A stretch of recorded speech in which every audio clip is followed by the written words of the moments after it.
सिर्फ बंदे वास्ते वीडियो आ इनू गौर दे नाल सुन ला मेरी वीडियो नू। खूनी चुम्मी ना तुसी पहले लई होनी आ ना ही सुनी होनी आ कि बंदा जिहड़ा वा 7 दिन लाहौर रहिंदा वा 8वें दिन वो अपने घर आंदा वा। उन्होंने कहा जी प्यार मुहब्बत दे विच बुढ़ी ते बंदा चगल मार बैठे आ। जिन्ने भी मर्द हज़रात आ मेरी अज वाली वीडियो देखने तो बाद मेरा ख्याल है कि एहतियात नाल बोसो कनार करनगे। अस्सलाम वालेकुम। अच्छा जी खूनी चुम्मी ना तुसी पहले लई होनी आ ना वेखी होनी आ ना ही सुनी होनी आ लेकिन मैं तुहानूं अज बुढ़ी ते बंदे दी सगी बुढ़ी बंदा वा इन्हां दी खूनी चुम्मी दस्सण लगा वां जिहड़ी मामू कांजण दे इलाके दे विच होई आ। पहले 15 दी कॉल सुन लईए थोड़ी जी फिर अगे गल करदे। ये कहंदे जी पुलिस जदों मौके ते पहुंची ते एक बंदा जिहड़ा मजरूब सीगा इलाका हैगा जी मामू कांजण दा गौसिया कलोनी एक खातून आ इरम बीबी उन्हें अपने बंदे नूं किस कीती यानी कि चुम्मी लई इन्नी जोर दी बंदे दी जुबान अपने मूँह च रख के चिथ दी कि वह 2 हिस्से हो गए यानी कि जुबान जी है ना वह लत्थ के सैड से हो गई। यह खूनी चुम्मी की गल तुहानूं मैं दस्सण लगा ये असल हकायक की आ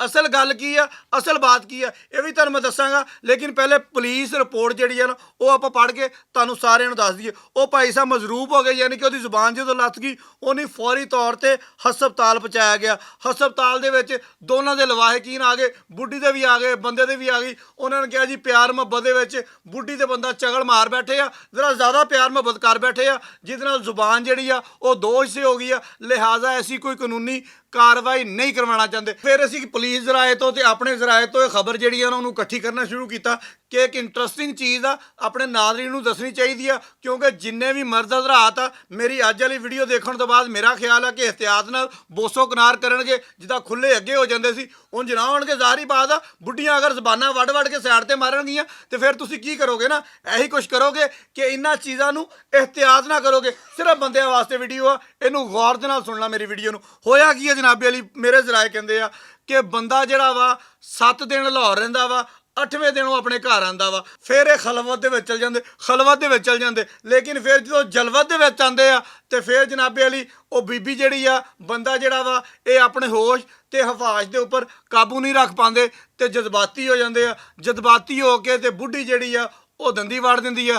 दंदी दे नाल आ सारा इंसीडेंट हो जाता वा बंदा जिहड़ा वा हस्पताल पहुँच जाता वा। अगे असीं हमेशा देखते आए हैं कि बुढ़ियां हस्पताल जांदियां हुंदियां सीगियां।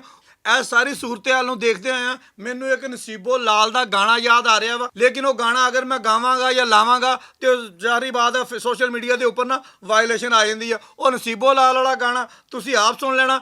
मेरी एंड के उपर तुहानूं दोनों घरां नूं बल्कि सारे दोनों घरां नूं इक्को ही नसीहत आ कि खलवत दे विच जांदे होया इन्ना होश और हवाश नहीं खोईदा हुंदा कि आपां ज़बानां ही एक दूजे दियां वड़ दईए ते सानूं हस्पताल जाना पै जे। बहुत शुक्रिया।